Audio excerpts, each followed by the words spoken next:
Israel की सेना ने पूरे ईरान में करीब 3,400 हमले किए हैं। दावा यह है कि 150 से ज्यादा ईरानी रक्षा प्रणालियों को निष्क्रिय कर दिया गया है। उधर राष्ट्रपति ट्रंप ने दावा किया कि अमेरिकी सेना ने 3 दिनों में 42 ईरानी नौसेना जहाजों को नष्ट किया है, साथ ही ईरानी एयरफोर्स को खत्म कर दिया है। ट्रंप कह रहे हैं कि हमने उनके कम्युनिकेशन को बंद कर दिया है, सारा टेलीकम्युनिकेशन चला गया है। इराक के कुर्द क्षेत्र में स्थित इरबिल हवाई अड्डे पर भी अटैक किया गया है। विस्फोटों के बाद धुआं उठता दिखाई दिया। लोगों ने धमाके की 3 जोरदार आवाजें सुनी।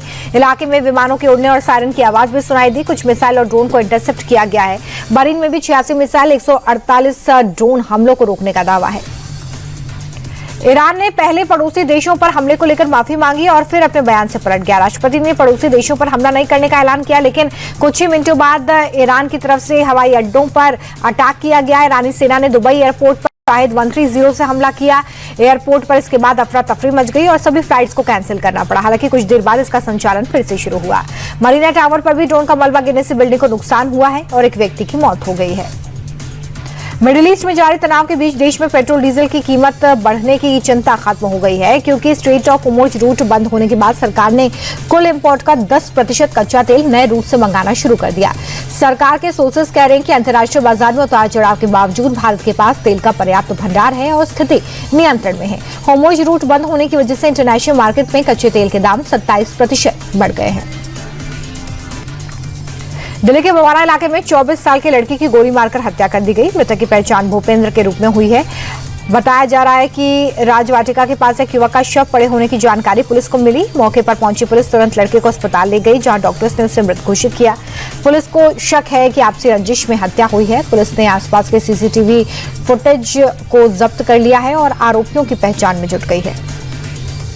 दिल्ली के उत्तम नगर में मर्डर मामले में पुलिस ने 2 आरोपियों को गिरफ्तार किया है। एक नाबालिग सहित अब तक कुल 7 आरोपी पुलिस ने पकड़े हैं।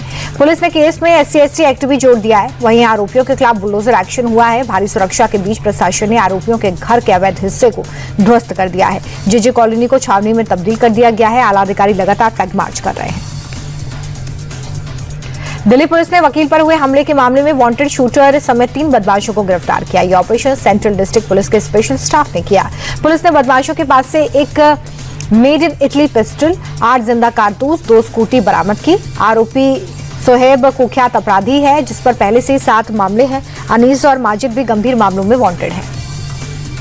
गुरुग्राम में लग्जरी कारों के शोरूम पर बाइक सवार 3 बदमाशों ने गोलियां बरसाई, जिससे पूरे इलाके में दहशत फैल गई। शोरूम के बाहर खड़ी बिल्डर की गाड़ी को निशाना बनाया। गोलीबारी के दौरान गाड़ी में बैठा ड्राइवर जख्मी हो गया। फायरिंग में शोरूम के साथ कई लग्जरी गाड़ियों के शीशे टूट गए हैं। शोरूम मालिक ने सेक्टर 37 थाने में शिकायत दर्ज करवाई है। आरोपियों की गिरफ्तारी के लिए तपिश दी जा रही है।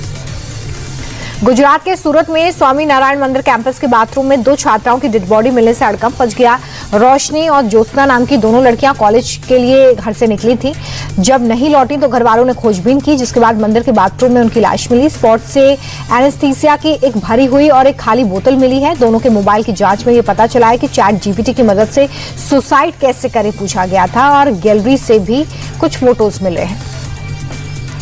गूगल के CEO सुंदर पिचाई को अगले 3 साल में अपनी कंपनी से भारी भरकम वेतन मिलने वाला है। रिपोर्ट के मुताबिक पिचाई को अगले 3 साल के लिए करीब 6,300 करोड़ रुपए का वेतन मिलेगा। इस पैकेज के साथ ही पिचाई दुनिया के सबसे ज्यादा वेतन पाने वाले कॉर्पोरेट प्रमुखों में शामिल हो जाएंगे। पिचाई के पैकेज का एक बड़ा हिस्सा परफॉर्मेंस स्टॉक यूनिट्स PSU के रूप में है। पिचाई को 3 सालों में हर महीने $84 मिलियन के रिक्वेस्टेड स्टॉक वेस्टिंग मिलेगी, जबकि निश्चित सालाना सैलरी $20 लाख मिलेगी। अंतर्राष्ट्रीय महिला दिवस पर दिल्ली से लेकर कोलकाता तक कई कार्यक्रमों का आयोजन हुआ है। दिल्ली में लोकसभा स्पीकर ओम बिरला ने ऑल वुमेन बाइक रैली को हरी झंडी दिखाई। बाइक रैली में बड़ी संख्या में महिलाओं ने हिस्सा लिया। महिला एवं बाल विकास मंत्रालय ने कर्तव्य पथ पर शक्ति वॉक का आयोजन किया। सिम रेखा गुप्ता इसमें शामिल हुई हैं। उधर कोलकाता में फिट इंडिया पिंक साइक्लोथॉन हुई, जिसमें कि खेल मंत्री मनसुख मांडविया शामिल हुए और बच्चों के साथ साइकिल चलाई और फिट रहने का संदेश दिया। तो वहीं चंडीगढ़ में भी महिला दिवस पर वॉकथॉन का आयोजन किया गया। रंग पंचमी पर इंदौर में पारंपरिक गेर निकली। परंपरागत गेर में लाखों लोग शामिल हुए। टैंकर पर मिसाइलें लगाकर लोगों पर रंग बरसाए गए। रंगीन पानी की बौछार की गई। 250 क्विंटल गुलाल और 25 टैंकर और मिसाइलों से लाखों लोग रंगों से सराबोर हुए। कंप्रेशर मशीनों से भी 100 से 200 फीट तक कई रंगों के गुलाल उड़ाए गए। बैंड बाजा, डीजे, भजन, नृत्य मंडलियों ने माहौल को खुशियों के रंगों से सराबोर कर दिया। उधर उज्जैन में भी निकली गेर में सीएम मोहन यादव शामिल हुए।